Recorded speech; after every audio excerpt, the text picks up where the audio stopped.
Yeah, so they're not, they're not updated drivers still, so people.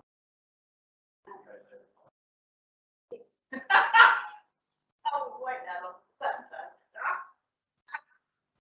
You got.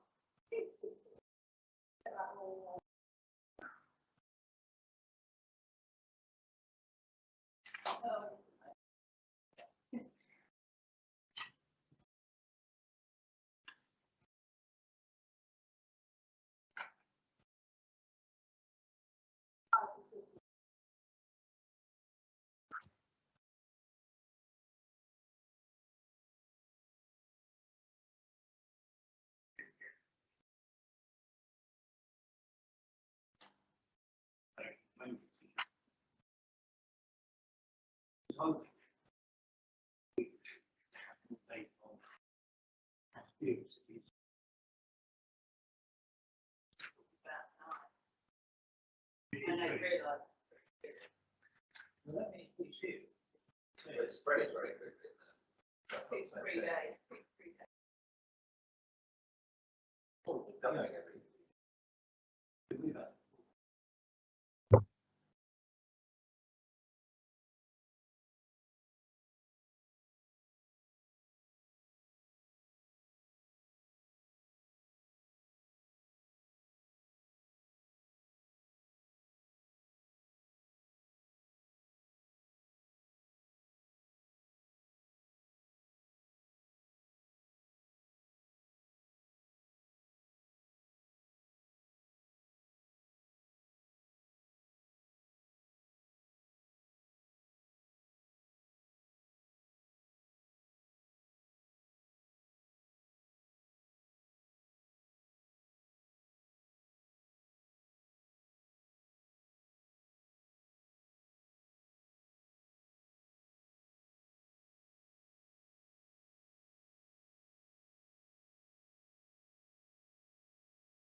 Good evening, members. Welcome to today's Cabinet meeting on the 8th of December. If you've got any device with you, can you please switch it off so we don't have any interruptions to the meeting? Can I say that this is a hybrid Cabinet meeting, including any visiting members attending, welcome, if they're attending remotely, and members of the public. The following staff are in attendance, either in the Council chamber or remotely. The Chief Executive, Larissa Reed. The Director of Resources, Lisa Fillery, would be here, but she's now tested positive for COVID. I really do appreciate the fact that she's attending remotely, and we wish her well. It's just a further reminder of the public health risk that we continue to face. I understand that we go to Plan B next week and people are advised to be working from home again. So the more things change, the more things seem to stay the same. And with that in mind, of course, we are meeting together in an enclosed room this evening without stifling debate. I hope we get the business done as swiftly as we can.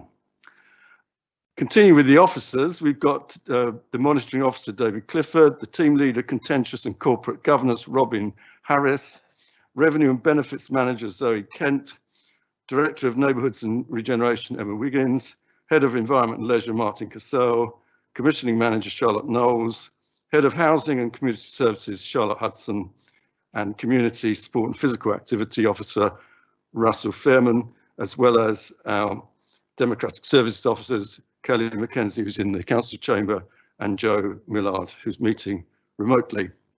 As ever, just to remind you of the evacuation procedures, there's no planned evacuation drill.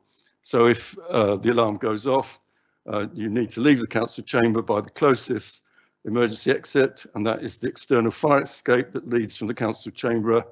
The secondary exit, in the event that this is blocked, is staircase 1, the main staircase that leads down from the lift lobby. I think that concludes that. Are there any apologies for absence? Thank you, Chairman. No apologies. No. Minutes of the previous meeting on the 27th of October. Are we agreed that they're a correct record of the meeting? Would anybody like to propose that we agree? As I chaired it, I'm happy to propose them. Excellent. Thank you very much for chairing.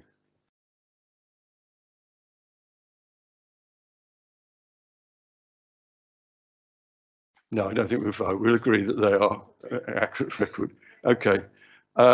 So I have to advise you that items on the agenda are Part A reports for recommendation to Cabinet. Okay. So if we get into the agenda, and it's pretty large, we start with the medium-term financial plan and prospective budget for 22-23, and I'll make an opening statement on that. Nothing is more important in a council's calendar than the setting of the annual budget. It's a cardinal responsibility for all councillors, bearing in mind we all have a legal responsibility to set a balanced budget. And unlike the government, we cannot borrow to balance the budget. And unlike parish councils, we are restricted in the level of council tax we can preset. We will set the budget at a council meeting on the 23rd of February. What we need to endorse this evening is an interim draft. We are waiting on the level of support from government, which may either relieve the budget pressure or exacerbate it. After that, we will have a scrutiny, and then Cabinet will need to consider any amendments before we recommend a final budget to Council. So I'm really emphasising this is a first stage, it's the draft, it's interim. Swale, like the rest of local government, has had to face the long-term impact of reduced funding in real terms and continual delays to changes that are intended to clarify the position of councils. We have been dependent in recent years on new homes bonus, but the situation around that is now unclear. Broadly speaking, we are dealing with static income and increased costs. Those costs are twofold. First, the inevitable costs of running an effective organisation grow and create pressures, and these are set out in Appendix 2. There are inflationary costs. We've taken account of those, but bear in mind that inflation is on the way up, and as we try to go through the next financial year, we may find that costs continue to go up, and that is something that in the course of time we may have to take into account. There are necessary and unavoidable increases in contract costs, and we also see that we have serious interest payments to make on the Sittingbourne Town Centre investment. The second serious pressure comes from COVID-related costs. During the early lockdown periods, government reimbursed us for the roughly £4 million extra caused by COVID. That resource is not now available. And again, in Appendix 2, we illustrate the increased COVID costs and how they continue. For example, with a large estimated loss of car park income. So the budget that we're considering, there's extra costs that are inevitable, there's extra costs due to COVID, and there isn't any increase in income. Our earlier projections of the impact of increased costs that we would be facing a funding gap of 3.7 million. So that is what we said in the summer. And we set out at 2 Cabinet advisory committees the strategy for meeting that gap. One, to make budget savings, and 2, to allocate a reserve fund at a level which would depend on government funding. So if government funding falls short, we would need a bigger reserve. If the government funding comes in higher than we are guessing, then the call on those reserves would be less. In Appendix 1, it indicates that the gap has been reduced to 2.316 million at this stage. So that's a considerable saving over the period since the summer to now. And that's a saving that has to be made counter to the increased costs that are also involved. So it's 2.316 million if we agree to the saving element in Appendix 2. Now, aware of the continuing difficulty of local government finance, we have created a budget contingency reserve to meet whatever reserve funding is needed. So we've acted prudently to make sure that we can balance the budget this year. Of course, as paragraph 2.4 indicates, we have made funding available for improvements in the borough. Someone might argue that the funding so used could have boosted our revenue budget, but it couldn't. One-off spends are one-off. They do not create spending commitments for the long-term budget. The sources of that funding are not always eligible for everyday housekeeping spending. And on top of that, improving the public realm in Swale is something that is long overdue, and we should be proud of the things that we've done to improve the public realm over the last 2.5 years. So if I can turn to the proposed savings, I don't think they significantly affect the level of service delivered by this council.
Now, I would like to, okay, you want me to stop?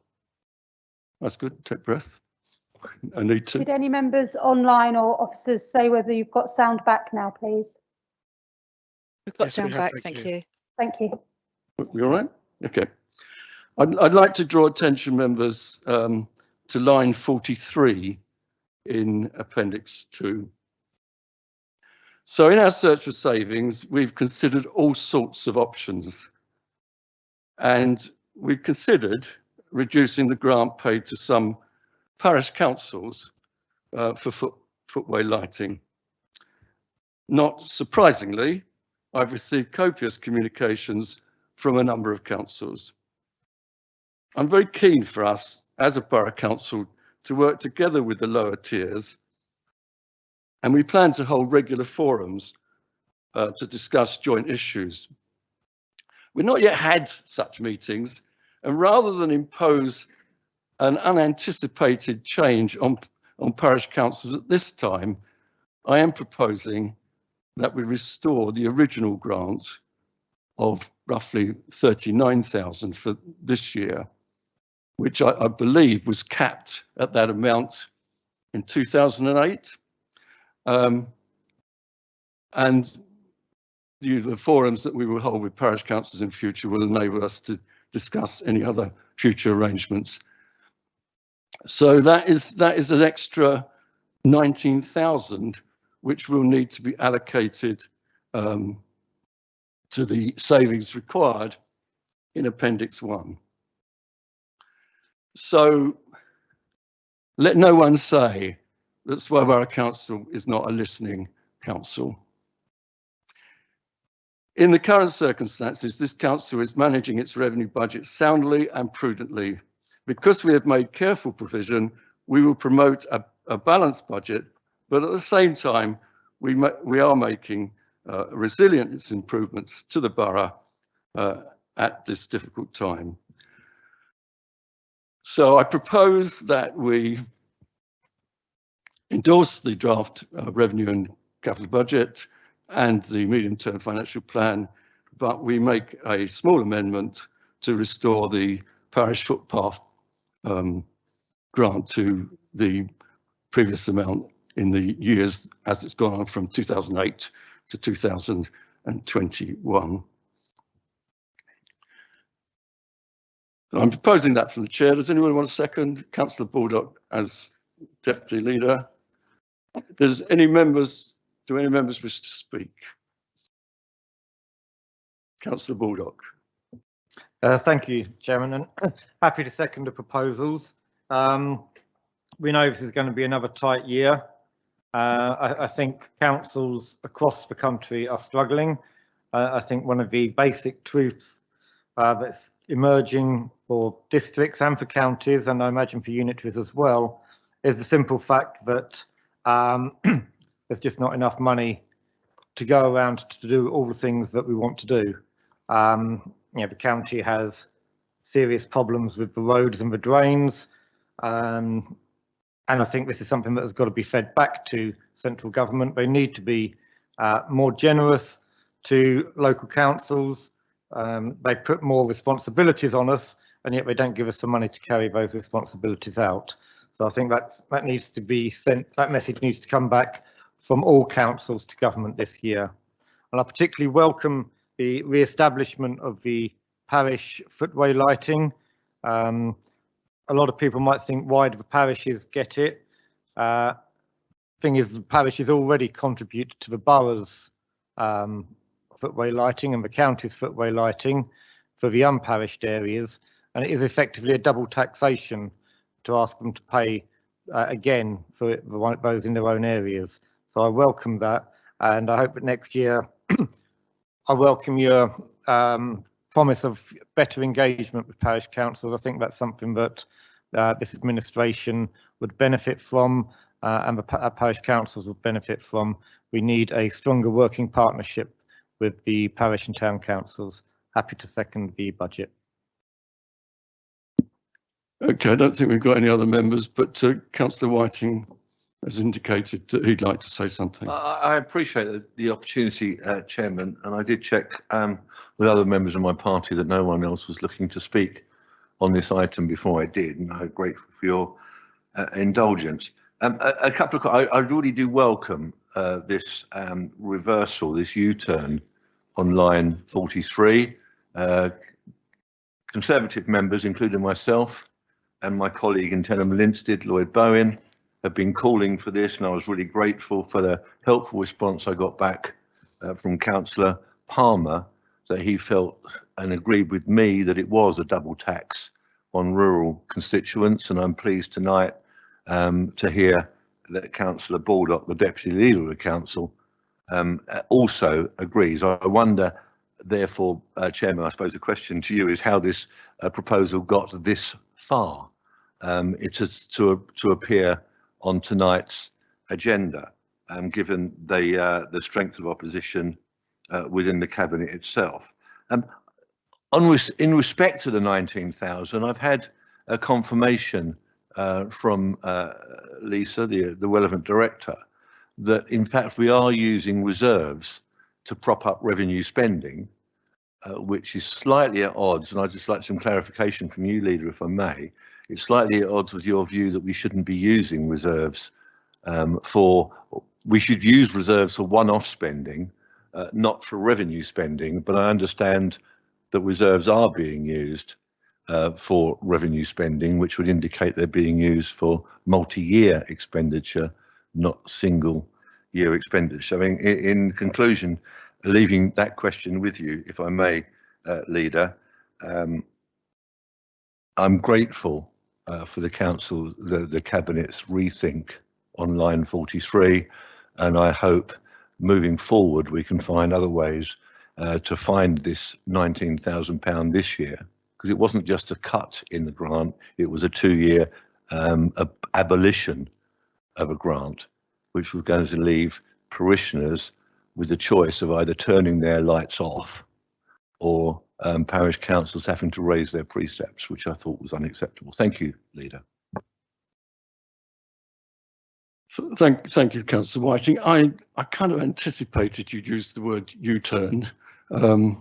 As a supporter of the current government, I'd have thought you would appreciate a few elegant U-turns. But on this occasion, On point of order, Chairman, I don't support the government and everything it does. That, by the way, as you're perfectly aware, is not a point of order, but it was a reasonable interruption to my flow. I said everything, not anything. Now, please don't keep shouting out, though. There's no U-turn. This is, as I said at the beginning of the meeting, this is the beginning of the process of setting the budget.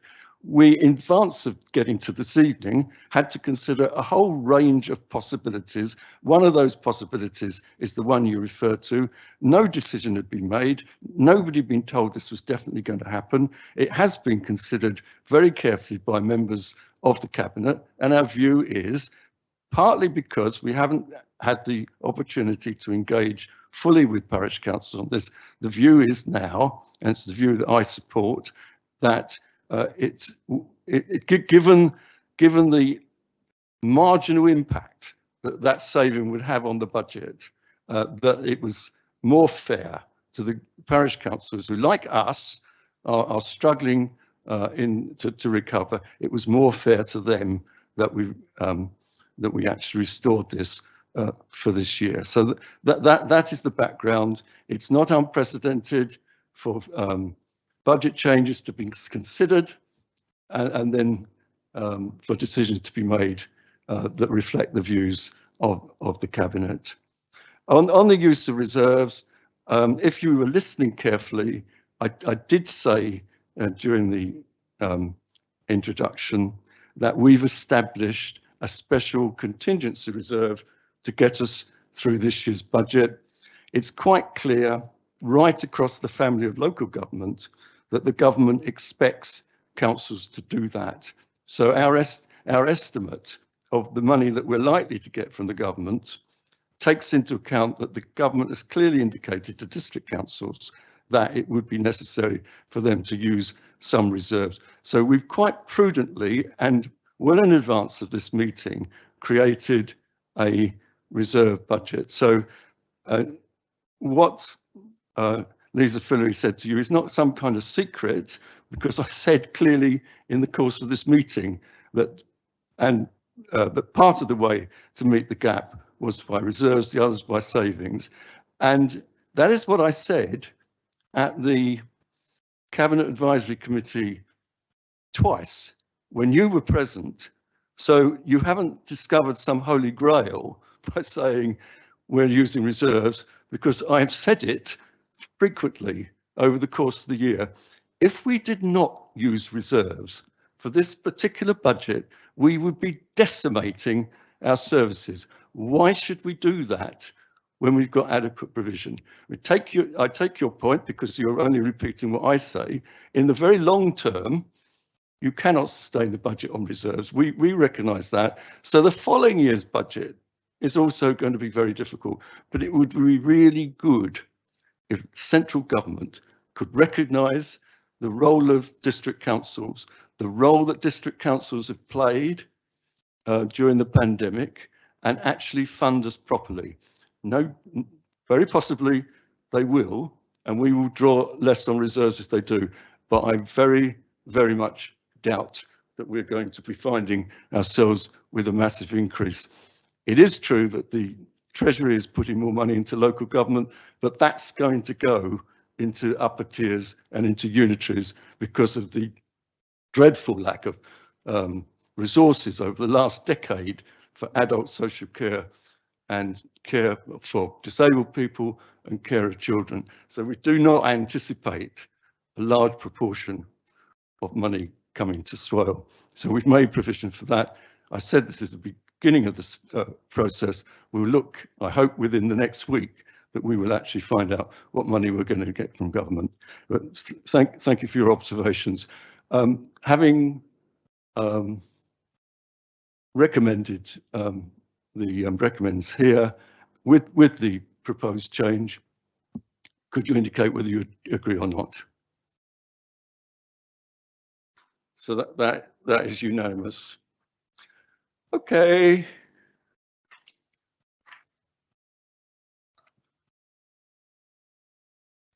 Can we move on to agenda item 6 now, which is the review of fees and charges, which goes on for page after page after page, and they will go to scrutiny. So what I asked you to do as cabinet members is simply to indicate if there's any particular line that you would like us to amend. Bearing in mind, if the amendment means reducing the charge, then that will have an effect on the base budget. But on the other hand, if the amendment amounts to increasing the charge, well, that could very much help the base budget. So would anybody like to indicate, or do we accept the recommendations. Councillor Martin. I'll start us off on pages 42 and 43 around residents' parking permits on street, and it's for the visitor ones. It seems a bit odd that we charge the same amount for a 1 hour permit as we would for a full day's permit. So I know that we cannot utilise that funding as part of the core budget. It has to be used for parking related items. So I'd ask that we request the head of service to look into that one a little closer and see if some level of discrepancy can be brought in. Probably a rise, to be honest. So you don't want to make an amendment at this meeting, but you want? No, I think that one, because it does affect something that we can't use as core budget. Yes. It needs to be looked at very carefully first by the officer. Okay. That makes sense. Other than that, I had another little tab, which was page 54, the white bar markings. I'd just suggest rounding up to the next pound rather than having those odd pennies on the end. So I'm not with you. Where are we? So page 54 of the main agenda, white bar markings, installation of new white bar markings across the vehicle access. It's £153.80. And you're supposing it'd be 155. 155 there, and for the 12810, make that 130. Make it nice and easy for people to pay rather than. Yes, I think what's probably happened there is, a percentage increase has been imposed on top of a previous amount, and that's what it's come out with. Would you like to put that as an amendment? I would indeed, yeah. And anybody want to second that? Councillor Baldock? Let's take a quick vote, and it's self-evident. Yeah. Do we all agree? Good. Okay. Right, Councillor Baldock. Just really a matter of presentation, but can we, on page 41, we treat Cockleshell Walk as a separate item. I was wondering if we can just put it into the list on page 40. So it says Spring Street, St Michael's Road, Bell Road and Cockleshell Walk. It's all in one table then. Anybody disagree with that? Just a bit of tidying up, really. Yep. Okay, good. We agree with that. Anybody else? Councillor Valentine? No? Okay. All right, so can we, with those slight changes, can we agree the recommendations? Right, agenda item 7. The council tax support scheme.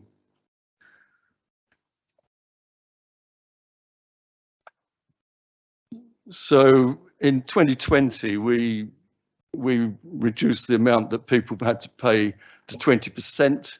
That was partly because we understand the difficulties that some people face, and it's partly because it wasn't very administratively successful because they couldn't pay, and so we were wasting effort and time, money, trying to chase. So the proposal is that we continue with the 20% or 80% discount, but we investigate an implementation of a banded council tax support scheme for 23-24. We all agreed on that? Okay, good.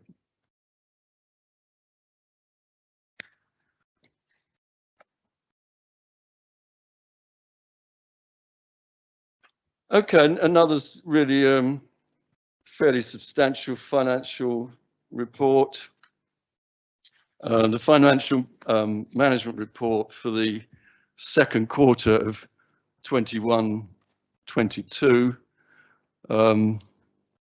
This is a quarterly report on the likely impact on the revenue budget for the whole financial year. So it's not the 359,000 is not an overspend for that quarter. It's taking the quarter's expenditure and projecting it to an annual amount of 359. So remember, as prudently as we've tackled the budget for next year, we also prudently set aside a contingency fund of 1.04 million. There's significant pressure coming from loss of car park income. So that's a COVID pressure in the current year for which there's no financial compensation. We are having to sustain the cost of making planning provision for major application sites such as Highstead Valley. There's increased housing costs, but there's also quite significantly, if you can bear with me, if I can find it. If you go to page 151, you'll see that one of the cost pressures that is causing us to have a 359,000 overspend for the year is 286,000 to the Sittingbourne Town Centre project to pay compensation to bus companies, which was something that was not agreed by this administration. It was agreed in 2017. And so we've put this in as a provision. And if it wasn't there, the overspend projection for the whole year, for which we provided £1 million, would be about 100,000. It's not really reasonable. That's why our council should be meeting the whole of this cost. And we are calling on Spirit of Sittingbourne at least to pay a reasonable share of that. So this is something of a difficulty on the budget, which is a legacy. It's not something that we actually did ourselves. So we will call on Spirit of Sittingbourne, but we won't hold out any hopes. And that is why it's prudent to put that 286,000 in for the report as we are at the moment. Having said that, there's some of the pressures. You do need to note that we did receive 198,000 compensation from the government for losses on sales, fees and charges, and that's historic as well. That's not a current thing. On the current level of expectation, we should retain some balance on the contingency fund, but we don't know now what the effect of the new variant is going to be. And if it improves as invasive as in earlier lockdowns, then local government is probably going to need renewed support from the government. And it's, as Councillor Baldock said, it's really for the whole of local government to make that case. In the meantime, we do also have to fund, as in paragraph 3.8, some funding, quite a lot of funding to our leisure centre costs. So that takes up a considerable part of the £1 million that we're talking about. Also, in this meeting, I'm asking you to agree to top up the Improvement and Resilience Fund to meet the final costs of the regeneration of Masters House in Sheerness. The funds that we put into the Masters House helps our case for levelling up funding from the government in Sheerness, because that amounts to match funding.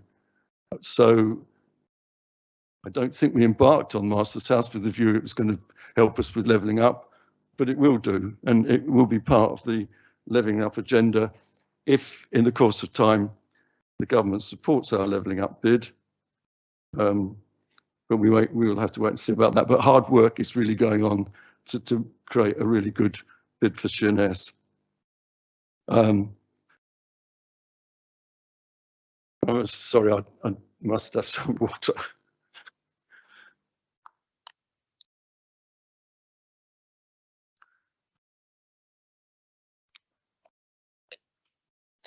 I'd probably be all right if I hadn't had to respond to Councillor Whiting. So would you please also note the changes to capital funding and the current actual capital spend as set out in paragraph 3.14 and 3.15. And lastly, can we approve the capital funding that is needed for the Queenborough and Rushenden and for the Sittingbourne Town Centre as in paragraph 315. So putting all that together.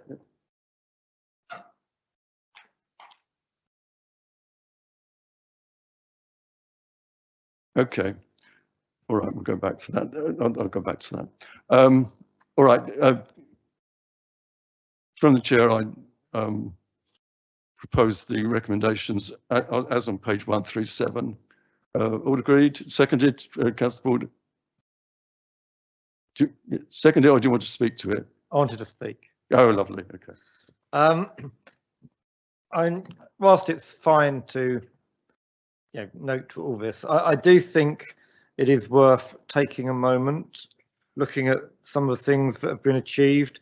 Pages 152, 153. This shows such an innovative and interventionist approach from this council to get things happening across the borough, and I think it's right, but sometimes we actually look and reflect on some of the things that we've achieved. I'm going to blow my trumpet to point out, we're investing £70,000 in closed churchyard repairs. A small step towards what's needed, but significantly more than has been done in past years.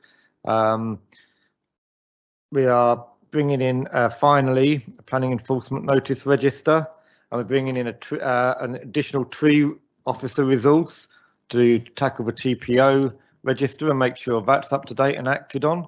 But you just got to look at across these pages to see just what an active and positive council we've been.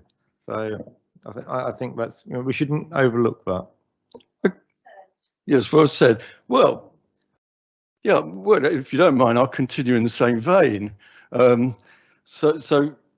Firstly, improvements to Barton's Point, Minster Lees, Milton Creek, and all Gunpowder Works. And Councillor Harrison knows why I mentioned those, because I proposed improvements to all of those at the budget meeting in 2019, and they were all rejected. In addition to that, we've done lots of public toilets, high street improvements, repair to the clock tower, funding for Sheppey Hall and Faversham pools, projects for deprived children, the climate emergency business event, the funding of Christmas events, the EV chargers, the extra funding for play areas, the trees and park benches, the lighting for a railway footbridge, the support to West Faversham Community Association, the cycling and walking initiative, support to Kemsley Community Centre, fuel and poverty outreach work, the skate park, the Hearty Artesian Well, and that's about half of it. And it has been well worthwhile. It was good that we set up a special projects fund. It's good that we've got an improvement and resilience fund, and we're doing that without really making it impossible for us to balance the budget of the council. And we have been successful in using funds that should have been used years ago. Okay, so Councillor Baldock second. Do we all agree? Okay, now I do apologise. I didn't get a seconder, I don't think, for the council tax support scheme. I'm told I didn't. So shall we start again? Councillor Harrison proposes, Councillor Valentine seconds. Okay. And we'll better vote. Agreed. Okay. Thanks for that. Right. All right.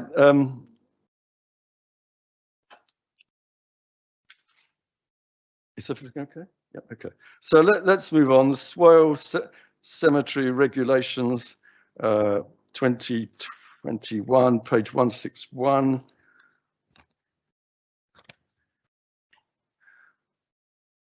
So, Councillor Saunders, it's all yours now. Thank you, Leader. I'd like to propose that we approve these revised regulations. It's 25 years since the previous regulations were put together. This new version of the regulations has been prepared with the support of the relevant industry body. It's been through the Cabinet Advisory, relevant Cabinet Advisory Committee. And if you look at 2.6, you can see that it will help us control anti-social behaviour at cemeteries and also help in the maintenance of memorials. This is a very sensitive area, obviously, for residents, but I think this is a very thorough piece of work. And as I say, I would recommend that the new regulations are approved. Thank you. Okay, thank you for that. You're proposing, yeah, and the seconder, Councillor Martin. Anybody wish to speak? Right, Councillor Martin, Councillor Baldock.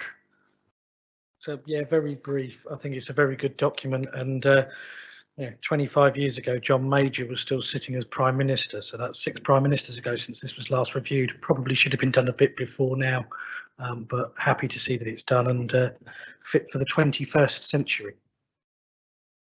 Thank you. Councillor Baldock.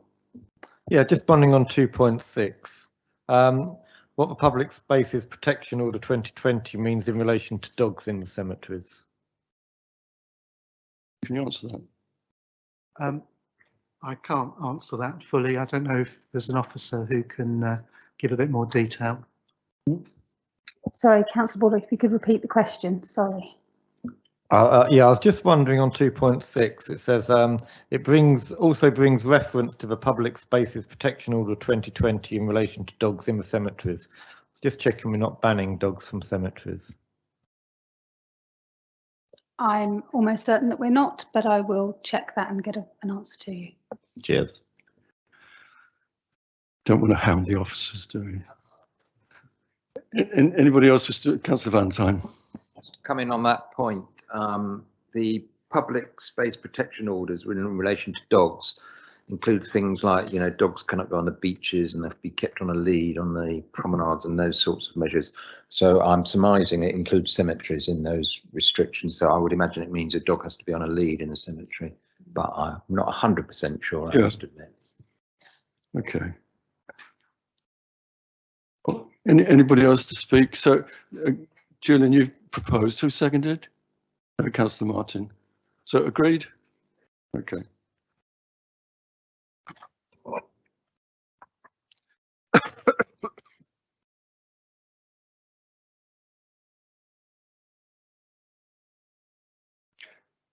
Well, I'm pleased we've got that clear.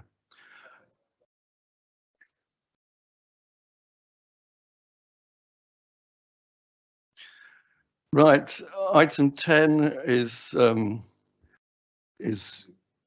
commissioning and procurement policy. Can I just propose from the chair that we adopt this new commissioning and procurement policy? Any seconder?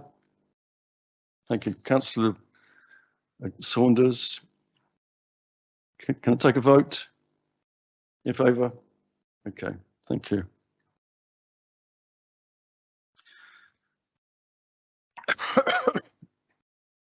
Sorry. So the next item is safeguarding policy refresh. So that's in your hands, Councillor Harrison. Thank you, Mr. Chairman. As I outlined at the members' briefing, this has, they call it a refresh. It's been updated in line with various bits of legislation. We did have a member briefing on this last month, and a video was sent round to members on it. I did request at that time that the training was really about children, and from my experience and a number of other people's experience of being a counsellor, you are more likely to come across safeguarding issues with adults, which obviously this does cover as well. But I asked if we could have some specific training relating to adult safeguarding because, as I say, that's where we're most likely to come into contact with it. Yes, children are very, very important, but our elderly are equally as important as well. So I'm awaiting a date for that. Well, they're waiting to find somebody who can do it, and then we'll get a date round to members. But there's nothing we've decided to change. It's all in relation to legislation. Yes. Perhaps I should just say, don't forget, it's everyone's responsibility. Yeah. Would you like to propose the recommendation? Sorry, and I'll propose the recommendation. And Councillor Palmer will second. And if there's no further comment, can we just agree that? Hands. Okay. And so if we go on to agenda item 12, that's for you again, Councillor Harrison. Yeah, no, this is to approve Healthy and Active in Swale framework going out for an 8-week consultation. There has, Mr. Russell is very, very good at continuing to keep involved and in touch with a variety of sports groups right across the borough. We are moving less towards pure sports and more towards healthy and active. For some people, sports clubs, joining a football team is fine, but for other people, it just puts them off sport for sport's sake. There is a big problem with health inequalities in Swale, and we need to do everything that we can to try and improve that with no one size fits all, because one size doesn't fit all. But we've got to take a holistic approach and work with everybody that we can because something somewhere will trigger you into being healthy and active. And one of my main concerns in terms of being healthy and active is that we do have a problem in Swale with obesity. And if you looked at the figures before Omicron came along, in 60% of the COVID deaths, obesity was a factor. Now, as I've said before, in some cases it is related to particular medication. I know from people I've spoken to, but 9 times out of 10 it's because people don't always appreciate. So we must do every single thing that we can to get people healthier and more active, and thereby increase their life chances, basically, because, okay, we've now got Omicron, Pi, it's going to go on and on and on. We will have to learn to live with this sort of thing, and the healthier and more active that our residents are, the better it will be, and the better able they are to fight whatever comes along in the future. Thank you. Does anybody else wish to speak to this? Yes, Councillor Baldock was first, then Councillor Saunders. I was just very briefly on page 14 or page 258 in the larger document. It doesn't seem clear if we're going to include case studies or not. I was just wondering if that was work to be done or not. Most definitely we will be in the final document including case studies, because that is something which it always hits home to me over the years with the various things that we've had on briefings and such like. Case studies fetch it home much more than somebody just standing there or a pile of writing. Thanks. Excellent, thank you. Councillor Saunders. Yeah, I think the emphasis on healthy and active lives is very welcome. I'm hoping at the end of the consultation we might have added another active, which is active travel, because I think walking is probably the main exercise that residents do take, and the more we can encourage that, the better. Thank you. Anyone else? It's quite sad, really, because I think, I know this is dreary when we talk about how long Councillor Harris and I have been here, but we could have been sitting here in 1990 having the same discussion about the need for healthy lifestyles in Swale, encouraging people to take part in sport. I mean, unfortunately, sport is so competitive that it rejects so many people when it doesn't need to. I can remember from my teaching days looking out the window and watching our PE staff picking all the best boys and taking them off for training and giving a ball to the other boys, calling them the stiffs and telling them to go and play football together. But, you know, they wouldn't get in. And if you can't think of anything that could be more vividly saying to some kids, you know, you're not very good. I mean, you wouldn't do that for maths, would you? You know, we'll teach this. Well, I hope we wouldn't do it for maths. We'll teach this lot, but the rest of you can go and see if you can, you know, count a few bins around the place. You wouldn't do that. But that's part of our culture, unfortunately. And it's part of dads taking their kids to play football, and if their kids don't get in the team straight away and they don't win a trophy, then the kids think, oh, I don't want to play that football anymore because nobody values me. That's part of the problem with it. And you know, you're quite right, but you get quite jaundiced about, you know, everybody since I've been in politics has talked about health promotion, the importance of health promotion, but in the end, all the resources go to, you know, clinical care and so on. But anyway, I know you'll stick at it, Councillor Harrison, and you know, we'll make some progress. And you've got officers who, you know, take this subject very seriously. So, Councillor Bonney. I've been very quiet, but just to add to that is that, you know, those that are listening, things like Visit Swale, where we've got lots of walks around the borough, and, you know, during lockdown, there were lots of people out walking the local areas, just enjoying where we live. And absolutely, it doesn't have to be sport, but going for that walk is great exercise. And if you want inspiration for somewhere different to go, then look at the website. These charity runs are a good thing. You know, the Island runs are a very good thing, really, because it just, you know, emphasises the value of taking part. You know, you don't have to be first. Okay, so Councillor Harrison, would you like to propose it if you haven't done already? So I propose the framework to enable the 8-week consultation period, and obviously it will come back to us at some point. Thanks. Okay. Anybody want a second? That's what we all do, really. Councillor Bonney. Okay. Can we just indicate that we support that? Agreed. So the last item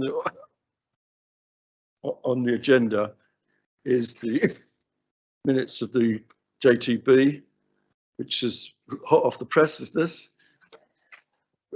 So, Councillor Saunders, as chair of that, would you like to take us through these? Yeah, you've got a set of recommendations in front of you. I think I'm right in saying that no member of the board spoke against any of them.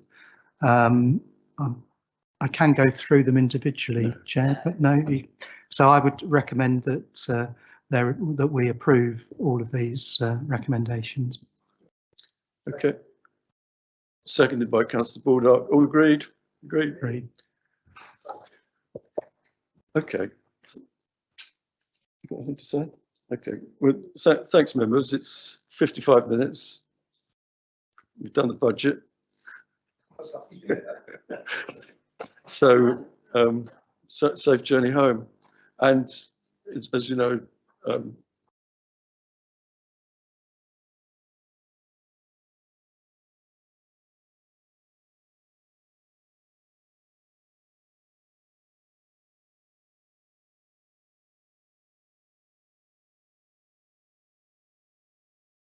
Chief executives have been on a call with government It is that work from home if possible, and the impact for us are going to be about any grant funding that comes out. You'll remember last year we had to do a lot of grant funding, and that has a significant impact on staffing for us.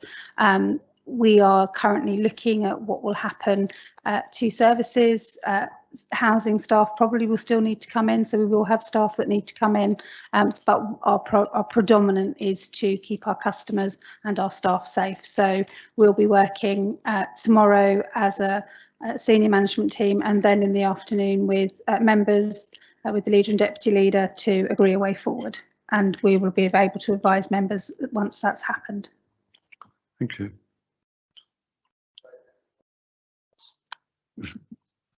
I don't think we fixed that. All right, thanks everyone. Well done.